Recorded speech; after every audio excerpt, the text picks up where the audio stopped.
Welcome to the Learning Pines YouTube. We hope this video helps.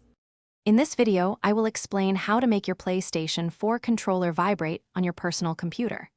Many PC games natively support controller rumble, but a few simple steps are often needed to activate this feature for PlayStation controllers.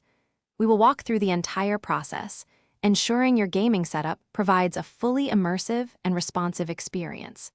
Get ready to feel every impact and explosion directly in your hands. To begin, you will need a crucial piece of software called PS4 Windows. This application is essential because it tricks your computer into thinking your PlayStation 4 controller is an Xbox 360 controller, which most PC games inherently support. It bridges the communication gap, allowing all controller functions, including the all-important rumble, to work perfectly. Finding the official download ensures you get the most stable and secure version available.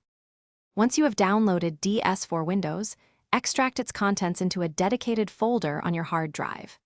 Next, connect your PlayStation 4 controller to your personal computer, either using a standard micro USB cable for a stable wired connection or via Bluetooth for wireless play. The PS4 Windows application will then guide you through installing any required drivers, usually taking less than 1 minute. These drivers are vital for the software to detect and manage your controller correctly. If you need to end the split screen session, it's quite simple. The easiest way is for one player to disconnect their controller or leave the game. The session will automatically revert to a single-player display. Alternatively, the primary player can simply return to the main lobby, which will prompt the second player to leave. Restarting the entire Fortnite application will also reset the display to single-player mode. This ensures a smooth transition to solo play. Thanks for watching.